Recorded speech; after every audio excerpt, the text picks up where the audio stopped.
안녕하세요. 예, 박성욱입니다. 자, 오늘은 소화기 질환 천연 치료에 대해서 여러분과 함께 제가 준비한 걸 나누고자 합니다. 예, 소화기관은 우리가 매일 먹고 마시고 하는 행위를 하고 있기 때문에 무엇보다도 이 소화기관을 잘 이해하고 관리를 해야 합니다. 그래서 오늘은 이런 소화기관의 질환들이 많이 있는데 이런 소화기관 질환에 어떤 천연치료가 있을까 하고 나누고자 합니다. 먼저 전반적으로 오늘하고 내일에 걸쳐서 어떤 질병들을 다룰까 하고 여러분과 나누고자 합니다. 먼저 역류성 식도염에 대한 천연치료를 나누고요. 그 다음에 위산 저하증, 위궤양, 빈혈, 변비, 설사, 과민성 대장증후군, 이 일곱 가지 주제를 가지고 여러분과 같이 내일까지 나누겠습니다. 그래서 오늘 어디에서 끝날지는 모르겠지만 시간이 허락하는 한 여러분과 같이 나누고자 합니다. 먼저 소화기관은 우리가 섭취한 음식을 성장하고 세포를 복구하고 건강을 유지하고 살아가는 데 필요한 영양소와 에너지를 바꾸는 일을 하도록 독특하게 하나님이 설계를 하셨습니다. 이 소화기관 각 부분에 특정 목적들이 다 있습니다. 그 목적들을 잘 이해하실 필요가 있고요. 위장관은 입에서부터 항문까지 약 4.5m로 입부터 이 변으로 나올 때까지 보통 16시간에서 36시간이 걸립니다. 먼저 입에서부터 우리가 소화기관이 시작되잖아요. 그러면 입은 유일한 위장관의 입구입니다. 그래서 입에서 결정되는 게 뭘까요? 먼저 우리는 무엇이 들어가는지를 입에서 결정할 수 있습니다. 그 다음에 우리는 얼마나 들어가는지도 결정하고요. 또 그 세 번째는 입에 얼마나 오래 머물지도 우리가 또 결정할 수 있고, 그 다음에 얼마나 자주 음식을 먹을지도 결정하고요. 또 그다음에 우리가 먹을 때의 환경을 또 우리가 결정합니다. 그러면 무엇이 입에 들어가는가요? 우리는 영양가 있고 건강한 음식을 먹을지, 정제되고 활력이 없는 음식을 먹을지를 결정을 합니다. 여기 세 가지 필수 식품군이 있습니다. 섬유질, 단백질, 지방이 있습니다. 섬유질은 모든 식물성 식품에 있는 섬유질이 들어있고요. 단백질은 가장 좋은 단백질은 식물 씨앗에서 나오는데 식물 씨앗에는 성장과 생명이 필요한 모든 영양소가 들어있기 때문입니다. 콩가식물, 견과류, 씨앗은 생명을 주는 특성을 얻기 위해 매 식사시마다 이상적으로 섭취를 해야 합니다. 그 다음에 지방에는 식물의 씨앗에는 고품질 지방도 들어있습니다. 코코넛과 올리브 오일은 식물의 살에서 추출한 두 가지 지방입니다. 즉 단단한 씨앗의 경우처럼 오일을 추출하는데 고온과 화학 장비가 필요하지 않습니다. 씨앗이나 견과류를 먹어서 씨앗에서 오일을 얻는 것이 가장 좋습니다. 우리는 또한 식사와 함께 물을 마실지도 선택을 합니다. 식사 중에 많은 양의 물을 마시면 몸이 부풀어 오르거나 위산 역류와 소화가 느려집니다. 이를 피하려면 식사 사이에 수분을 섭취하고 식사 30분 전에 수분 섭취를 중단해야 합니다. 이렇게 하면 실제로 탈수일 뿐인 이런 식욕을 물리칠 수가 있고 식사 시간에 많은 양의 물을 마시고 싶은 욕구를 없앨 수 있습니다. 그러면 두 번째로는 얼마가 들어가야 되나요?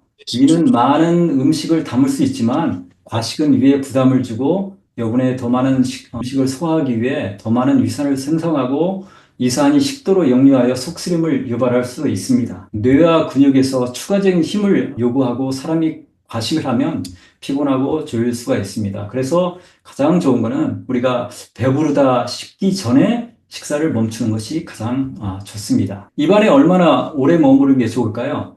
우리의 위에는 이가 없습니다. 그래서 이 음식을 미세한 조각으로 씻거나 분해하는 역할을 하죠, 이는. 그 다음에 이는 소화 효소가 작용할 수 있는 표면적을 넓혀 혀가 뇌에 입에 어떤 음식인지 전달하고 이 메시지를 적절한 기관으로 전달하여 준비할 수 있게 합니다. 또 음식을 효과적으로 씹지 않으면 이러한 과정이 손상됩니다. 그래서 침샘에는 아밀라제 효소가 분비되어 탄수화물을 분해하는 일을 합니다. 그다음에 얼마나 자주 먹나요? 위는 음식을 위한 산과 효소와 섞어 분해를 합니다. 식사를 하는데 소화하는데 보통 3, 4시간 걸리므로 충분한 시간을 주어야 합니다. 우리가 이런 충분한 시간을 가지고 식사를 해야 되죠. 소화 후에 1시간 정도 위를 쉬게 하면 위샘이 여기 왼쪽에 보면 여기 위샘이 보이죠? 예, 위샘이 다음 식사를 위해 위액을 대체할 시간을 줍니다. 그 다음에 식사 사이의 간격은 그래서 전체적으로 한 5시간에서 6시간 정도 간격을 두는 것이 우리 소화에 좋습니다. 식사 사이에 거리를 맞추려면 섬유질이 풍부한 식물성 식단이 필수적입니다. 식사 사이에 여전히 배가 고프면 일반적으로 갈증의 징후이므로 이때는 물을 충분히 마시는 것이 좋습니다. 그 다음에 이제 우리의 또 입에서 결정하는 게 환경입니다. 우리 위장관은 감정 변화에 굉장히 민감합니다. 그래서 분노, 불안, 슬픔 이런 감정들이 소화기의 증상을 유발할 수 있습니다. 뇌는 위와 장에 직접적인 영향을 끼치기 때문입니다. 식사를 할 때 걱정과 불안을 버려야 합니다. 스트레스를 받으면 뇌는 소화 근육의 수축을 늦추고 위산의 방출을 줄여서 소화를 효과적으로 차단합니다. 그래서 식사 중에 TV를 보거나 흥미진진하거나 뭐 어떤 폭력적인 장면들은 부신계를 자극해서 소화 효소를 심각하게 지연시킵니다. 여러분이 식사를 하시는 그런 환경을 참 잘 만들어야 됩니다. 분노나 스트레스를 받지 않는 그런 환경 속에서 식사를 해야만이 소화를 잘 시킬 수가 있습니다. 소화 질환으로 첫 번째로 역류성 식도염 천연 치료에 대해서 이제 나눠볼까 합니다. 여기 왼쪽의 그림처럼 하부 식도 괄약근이라는 게 있습니다. 왼쪽이 정상적인 상태이고 오른쪽이 이제 느슨해진 상태인데요. 이 하부 식도 괄약근은 위로 들어가는 입구에 위치해 있으며 근육으로 음식이 식도로 역류하지 않도록 한 방향으로만 열립니다. 하부 식도 괄약근이 제대로 작동되지 않아서 위산이 식도로 반복적으로 역류하는 것인데 이거를 이제 역류성 식도염이라고 하며 통증을 유발을 합니다. 이제 원인이 여러 가지가 있습니다. 여기 그림에서 보셨다시피 밑에 그림은 정상적으로 괄약근이 잘 닫혀진 상태고 그다음에 오른쪽은 이렇게 열려진 상태입니다. 이래서 위산이 역류하게 되는 거죠. 원인은 뭐가 있냐면 나쁜 자세, 그다음에 흉식호흡, 약한 복부 근육이 이제 횡격막을 약하게 합니다. 그다음에 이제 늦은 식사 후에 잠들면 그런 위에 내용물이 괄약근을 밀게 돼서 이것이 반복되면 괄약근이 약해집니다. 앞에 강의에서도 설명했지만 스트레스와 불안, 이런 불안으로 인해서 근육이 긴장이 돼서 괄약근이 열리게 됩니다. 알러지를 유발하는 식품들이 있어요. 이제 밀도 있고요. 유제품, 땅콩, 뭐 정제된 설탕, 이런 이제 알러지 식품들을 먹게 되면 또 혈관이 열리게 됩니다. 염산 수치가 낮으면 이런 역류성 식도염이 일어날 수가 있어요. 그래서 그 위에서의 그 염산 생산을 충분하게 할 수 있는 환경이 필요합니다. 그래서 음식이 소화되지 않으면 염산이 적으면 소화가 되지 않고 그래서 발효가 일어나서 가스가 괄약근을 밀어냅니다.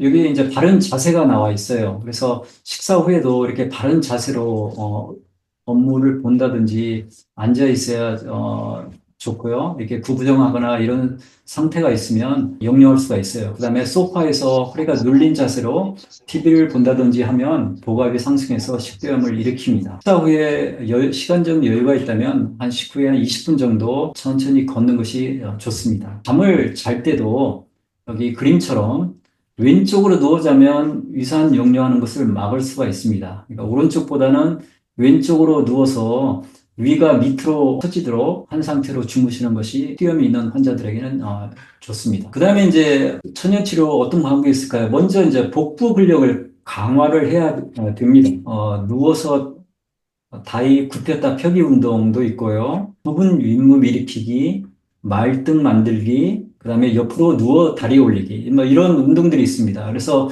여러분들이 이제 이런 운동들 다는 할 수 없지만 한두 가지 좀 익히셔가지고 이런 운동을 통해서 복부 근력 운동을 강화하는 것이 역류성 식도염 예방에 좋습니다. 그 다음에 이제 복식 호흡을 해야 합니다. 앞에서 그림에도 보였지만 횡격막이 이쪽 하부 식도 괄약근을 지나가잖아요. 그래서 횡격막 근력을 강화를 시키면 예방에 좋습니다. 여기 보면 복식 호흡법이 나와 있어요.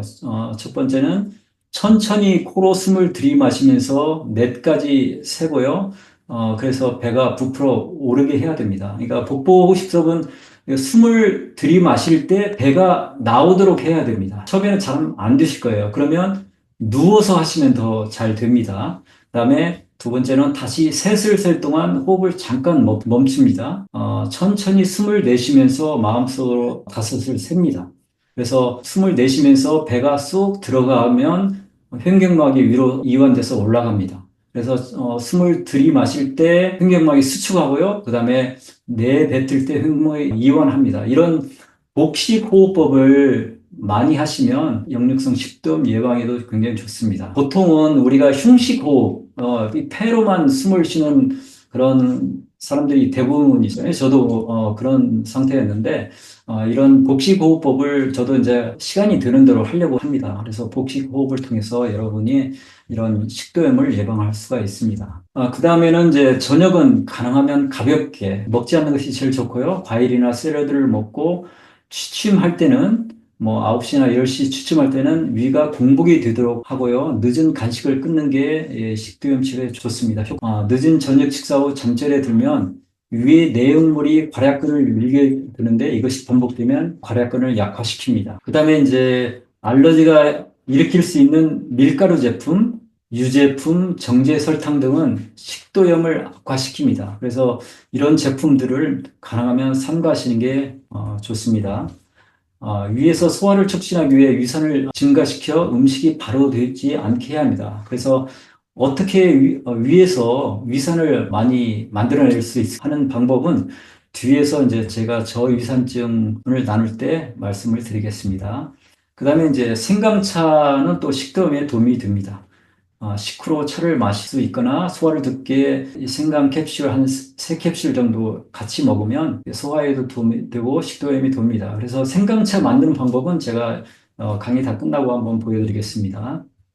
그 다음에 이제 식사 20분 전에 코코넛 오일 한 스푼을 이렇게 먼저 먹습니다. 그러면 속쓰림 방지도 되고 식도염 예방에 좋습니다. 그래서 만약 아침에 일어나서 막 굉장히 식도염으로 인해서 목이 타는 듯한 증상이 있으면 코코넛 오일 한두 스푼을 먹는 게 좋습니다. 그 다음에 이제 또 중요한 게 매 식사 시와 잠자기 전에 마그네슘 시트릭을 복용을 합니다. 마그네슘은 이 전체적으로 근육을 이완하는 그런 약초인데요. 그래서 마그네슘은 하부 식도 괄약근을 이완하고 위에 타는 듯한 증상을 완화하는 데 도움이 되며 하부 식도 괄약근을 치유를 합니다. 그래서 여기 보면 두 가지 이제 제가 제품 사진을 여기다 가져왔는데요. 하나는 이제 캄이라는 제품이 있고 이거는 이제 파우더로 되어 있습니다. 그다음에 마그네슘 시트렉이 캡슐로 된 게 있어요. 그래서 여러분의 이제 선택에 의해서 뭐 사용하실 수가 있는데 어느 제품도 뭐 괜찮습니다. 적당량의 가루나 이제 캡슐로 4에서 500ml 정도 복용을 하시면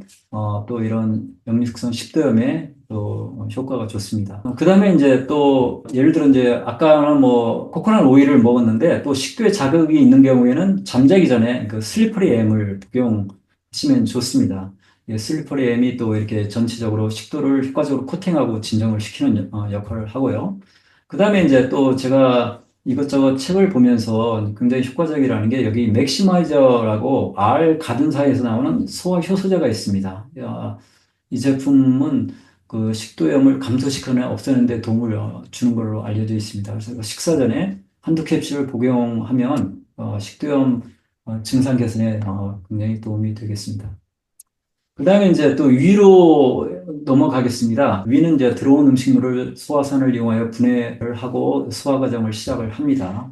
위는 신체에서 산성인 유일한 장기입니다. 그래서 위산의 주요 활성 성분은 아시다시피 염산이죠. 보시면 이제 위 밑에 보면 그 위샘이라고 있습니다. 그 위샘의 3분의 2는 점액을 분비해서 위 점막을 코팅하고 염산의 화상으로부터 보호하는 역할을 합니다. 그 다음에 그 주름 아래는 3분의 1은 벽선이며 염산과 펩시노겐을 분비를 합니다. 염산은 항진균, 항균 및 다양한 항균 특성이 있죠. 염산은 산성 환경에서 펩시노겐과 연결되어 단백질을 분해하는 펩신을 생성해서 신체가 영양소를 흡수할 수 있도록 합니다. 이제 위에서 일어날 수 있는 질병 중에 하나가 위산 저하증입니다. 위산 분비가 낮으면 위가 단백질을 소화하고 흡수하는 능력에 영향을 미치고 저염산증이 됩니다. 증상 중 하나는 음식이 이제 자주 발효가 되고 가스가 차고 소화가 느리고 배가 부풀어 오릅니다. 그 원인은 이제 뭐가 있을까요? 식사 시 많은 양의 물을 마실 때 위산이 희석되게 되잖아요. 그래서 식사와 함께 뭐 술을 마신다든지 뭐 또 물을 마신다든지 뭐 이런 것들이 되면 점차 위산 수치가 점점 감소를 합니다. 그다음에 이제 스트레스가 많은 환경에서 먹는 것도 위산 생성을 차단을 합니다.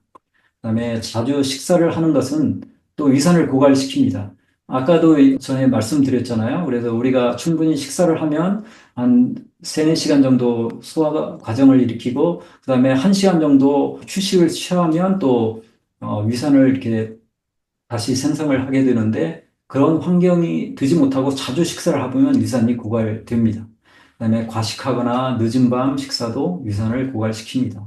그다음에 이제 장기간 이런 뭐 이 역류성 식도염이나 이런 것 때문에 장기간 제산제를 사용하거나 위궤양이나 속쓰림을 치료하는 약물을 사용하는 것도 위산을 감소를 시킵니다. 그래서 이제 위산을 증진하는 방법, 이제 천연치료 방법이 어떤 게 있을까를 이제 소개하고자 합니다. 이제 여기에 이제 약초가 있는데요. 그러니까 쓴맛이 나는 약초나 허브를 먹으면 이게 위산이 증진이 됩니다. 그래서 쓴맛은 혀에 그 미래 세포가 있는데 이걸 자극해서 더 많은 타액을 생성하고 위에서 효소 방출을 촉진을 합니다. 여기 이제 쓴 허브차 레시피가 있어요. 민들레 뿌리 1 테이블 스푼, 여기 용담이라고 있어요. 영어로는 젠티향인데, 용담 뿌리 1 테이블 스푼, 감초 뿌리 1 테이블 스푼, 골든실 2분의 1 테이블 스푼. 이 세 가지, 네 가지죠. 네 가지 약초를 병에 넣고 잘 섞습니다. 그러니까 이 비율대로 섞은 재료를 냄비에 물 2컵을 넣고 잘 섞은 재료 1 티스푼을 넣은 다음에 그 다음에 추가로 들어갈 게 생강이 필요합니다. 생강을 갈아가지고 1 티스푼을 추가해서 약불에 10분 정도 끓입니다. 그래서 이 끓인 티를 이제 걸러서 매 식사 전 따뜻하게 데워가지고 3분의 1컵, 뭐 많은 양은 필요 없어요. 3분의 1컵 정도 마십니다. 식사 전에 마시면 약간 쓰디 쓰거든요. 그래서 그 쓴맛으로 인해서 또 위에서 이제 산을 생성을 합니다. 그래서 이 허브차는 조금씩 소화 기능을 되살리고 회복시키며 위장의 위산 수치를 높여줍니다. 그 다음에 이제 또 다른 위산 촉진 방법이 있는데 두 가지를 소개할까 합니다. 하나는 이제 식사 전에 카얀 페퍼를 이제 약간의 물과 함께 마십니다. 한 4분의 1 티스푼 정도 물에 타서 마시면 또 이 카얀 페퍼가 또 그런 위산을 증진하는 약초 중에 하나입니다. 또 하나의 방법은 식사 전에 레몬 반 개를 짜서 약간의 따뜻한 물에 타서 마십니다. 그러면 또 레몬이 이제 산 역할을 하잖아요. 그래서 위에 들어가면 또 산을 증진하는 역할을 합니다. 그래서 이런 방법들이 또 있고요. 이 위산을 증진하는 방법은 이렇게 해서 이제 넘어가겠습니다. 그 다음에 이제 위궤양이 있습니다. 이제 아시다시피 위에 이제 이렇게 염증이 나는 게 위궤양인데, 위궤양의 그 원인은 여러 가지가 있지만 주요 원인 중에 하나는 탈수입니다. 수분 부족이에요. 그래서 우리가 식사가 끝나고 보통 1시간 반이나 2시간 후부터는 이제 물을 마실 수가 있어요. 이제 물을 마시는데 다음 식사 시간까지는 충분히 물을 마셔줘야 됩니다. 그런데 이제 이런 수분 섭취가 제대로 안 되면 위궤양의 원인이 될 수가 있습니다. 위장에는 위산으로부터 보호하기 위해서 두꺼운 이 점막벽이 있습니다. 보시다시피 위에는 점막벽이 있는데 이 점막벽은 99%가 물로 되어 있습니다. 그래서 물이 부족하게 되면 이 점막벽이 먼저 손상을 받습니다. 식사와 식사 중간에는 반드시 물을 충분히 먹어줘야 됩니다. 이 점막이 손상되면 헬리코박터와 같은 박테리아가 위벽을 손상시킵니다. 왜 그러냐면 위산이 충분히 있으면 박테리아가 번성하지 못합니다.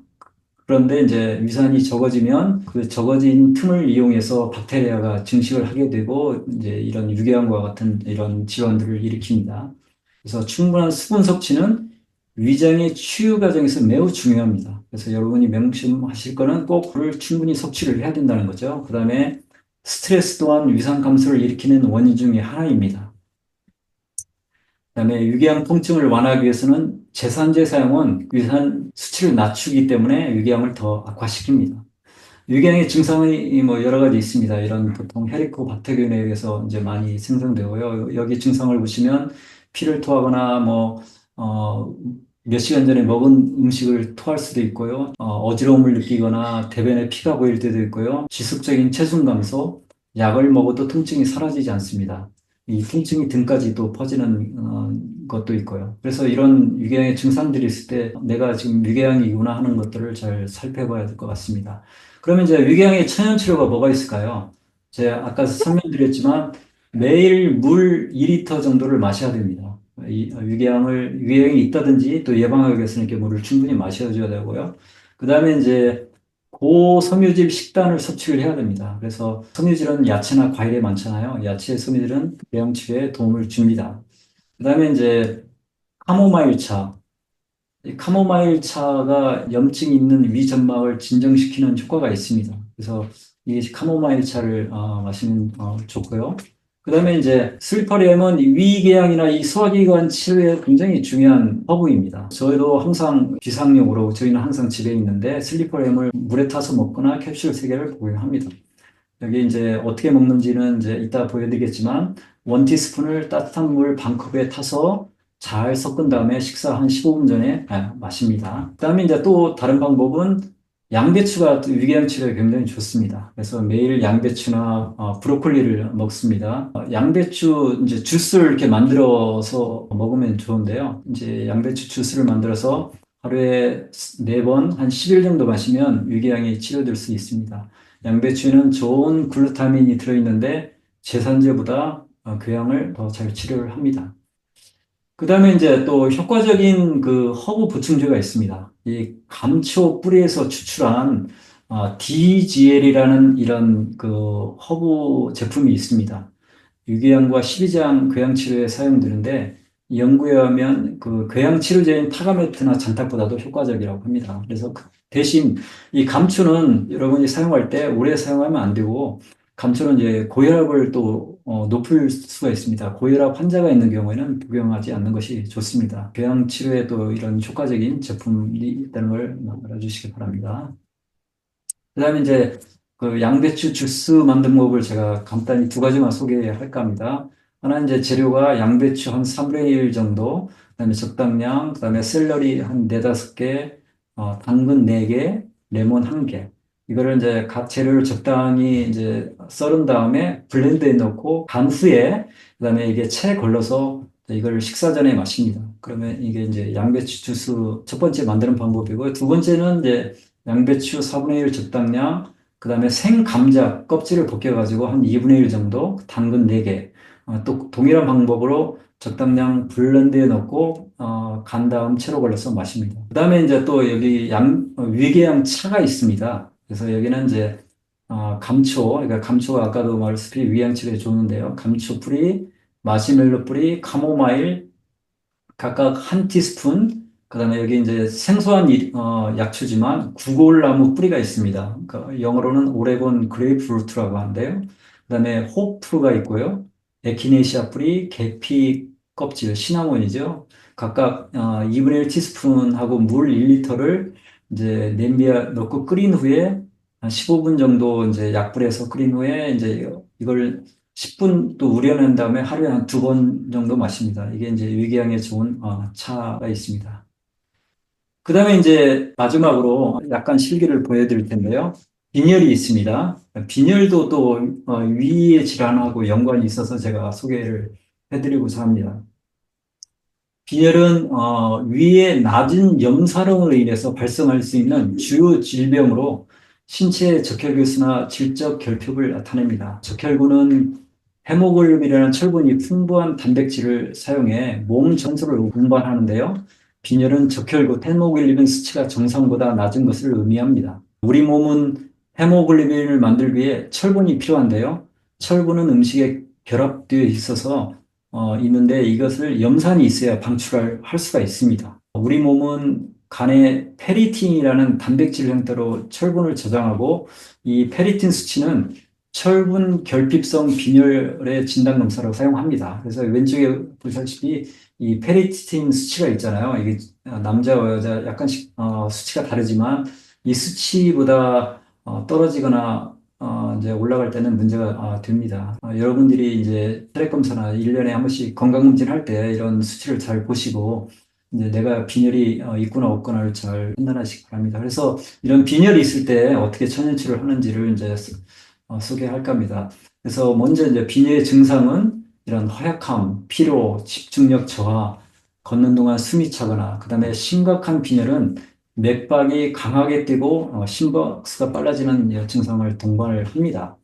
그래서 원인으로서는 출혈로 인한 혈액의 손실이 주요한 원인이죠. 예를 들어 여성의 생리라든지 출산이라든지 이런 것들이 또 빈혈의 원인이 되고요. 그다음에 아까도 말씀드린 것처럼 염산의 농도가 낮을 때, 위에 염산 농도가 낮을 때 문제가 되는데요. 몸이 음식에 있는 철분의 흡수하는 능력을 제한을 합니다.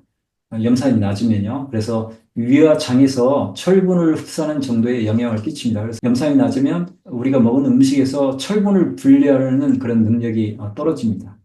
낮은 염산 수치는 단백질의 과용성을 손상시켜 효과적인 철분 저장 능력을 방해합니다. 즉, 단백질 결핍은 철분 저장을 방해를 합니다. 혈액을 만드는 데 필요한 주 영양소는 아미노산, 비타민 B12, 엽산, 철분 등이 있습니다. 비타민 B12는 단백질 형성 과정에서 아미노산을 활성화합니다. 비타민 B12는 유기농 채소나 과일에도 많이 포함되어 있습니다. 그래서 이제 빈혈이 있을 때 천연 치료가 뭐가 있는지를 이제 소개를 할까 합니다. 낮은 그 염산 수치를 높이기 위해서 앞에서 이제 저위산증에서 제가 설명을 드렸잖아요. 이 쓴 허브차를 마십니다. 그래서 가능하면 이 위산의 농도를 높여야 빈혈을 치료할 수가 있습니다. 그다음에 이제 진한 색의 야채를 섭취를 합니다. 뭐 브로콜리, 토마토, 비트, 샐러리, 파슬리, 당근, 케일 뭐 이런 야채하고요. 그다음에 씨앗 종류 참깨, 호박씨, 해바라기씨, 피스타치오, 피칸, 알몬드 이런 너츠 종류도 드시고요. 그다음에 이제 또 하나 소개해 드릴 게 블랙 스트랩 당밀이라고 있습니다. 이 제품에는 굉장히 많은 철분이 함유되어 있습니다. 여기 보시다시피 이제 상품이 보통 이제 여러 종류가 있지만 그 중에 하나가 이제 블랙스트랩 모랄세스라고 이런 제품인데 보시면 여기는 뭐 비타민 B6도 많이 들어있고요. 그다음에 여기 이제 철분이 많이 들어있고 그다음에 셀레니움, 뭐 칼슘, 포타슘 뭐 이런 것들이 들어있습니다. 이거는 이제 보통 그 사탕수수를 제조하는 과정에서 이게 제일 마지막에 남는 찌꺼기입니다. 그래서 이 찌꺼기를 우리 건강식품점에서는 이제 팔고 있거든요. 근데 이 안에 이제 철분이 굉장히 많이 들어있어요. 그 대신 이제 이 안에 이제 그 설탕이 좀 들어있는데, 그래도 당 지수가 그렇게 높지 않다고 이렇게 나와 있습니다. 이 블랙스트랩 당밀을 섭취를 하면 이 철분 보충하는 데 도움이 됩니다. 그 다음에 이제 또 도움이 되는 게, 엽록소를 섭취를 합니다.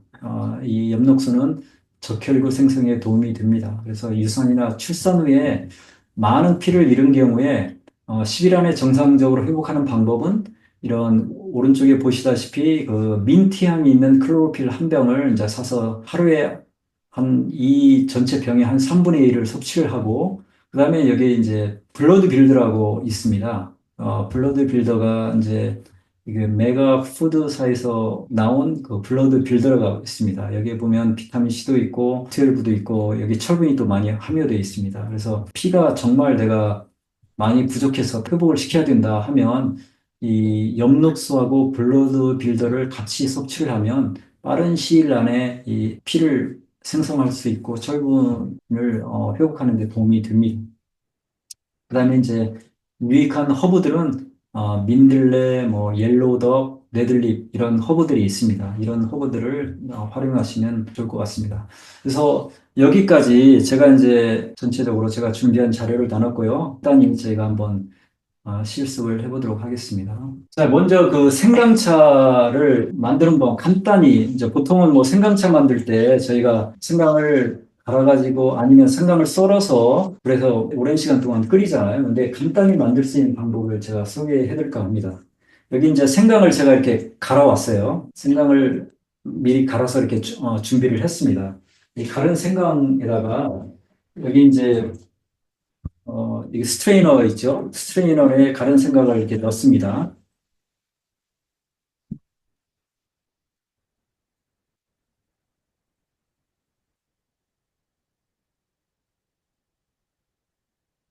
생강을 이렇게 스트레이너에 넣고요. 생강은 보통 한 스푼 정도 양을 이렇게 넣습니다. 그다음에 이제 끓는 물이 있습니다. 물을 끓여가지고 끓는 물을 위에다 부어서 충분히 위까지 생강 위까지 올 수 있도록 어, 이렇게 붓습니다. 그래서 이 상태로 지금 이제 한 병에 이 컵에 꽉 채워졌잖아요. 이 상태로 한 10분에서 한 15분 정도 우려냅니다. 우려내고 나서 이제 여기에 이제 맛이 조금 마시게 그러면 여기에 약간의 꿀을 섞을 수도 있고요. 그래서 이대로 마실 수도 있고요. 이 상태에서 여러분이 이제 어떤 목에 문제가 있다든지 아까 말한 그 역류성 식도염이나 이런 게 있을 때 식후에 뭐 다는 마시지 마시고 한 뭐 3분의 1 정도만 마신다든지 아니면 뭐 목에 어떤 감기 증상이나 염증이나 이런 게 있을 때 이런 생강차를 드실 수 있습니다. 또 여기다가 좀 더 효과를 보시려면 카얀 페퍼 한 뭐 4분의 1 티스푼 정도 약간 여기다 첨가해 가지고 드실 수도 있고요. 그래서 이런 식으로 생강차를 드시면 굉장히 간편하게 생강차를 드실 수가 있습니다. 그래서 이 방법을 여러분들이 활용하셨으면 좋겠고요.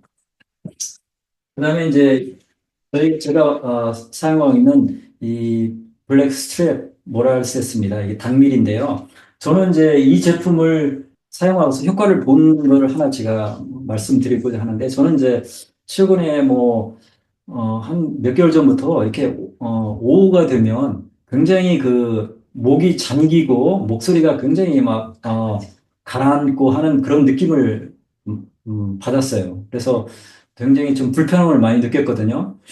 대체 왜 그럴까? 뭐 그렇게 말을 많이 한 것도 아닌데 목이 이렇게 쉽게 잠기더라고요.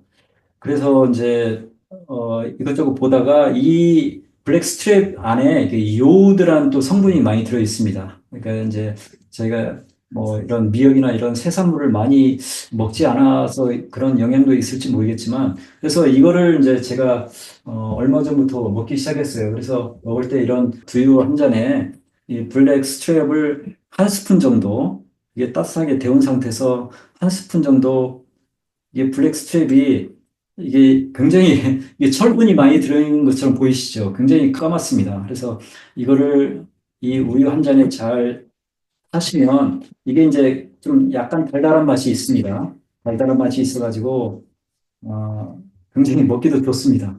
그래서 꼭 커피 맛처럼 그런 맛도 나고요.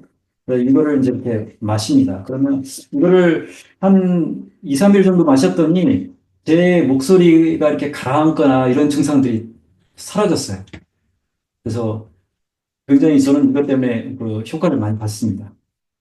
그래서 여러분도 이런 문제가 있거나 그다음에 이제 철분 섭취를 필요하신 분들은 이 블랙스텝을 사서 섭취하시면 좋을 것 같습니다. 제가 보니까 한국에도 쿠팡에는 이 미국 제품을 팔더라고요. 그래서 이걸 이제 참고하시면 되겠고요.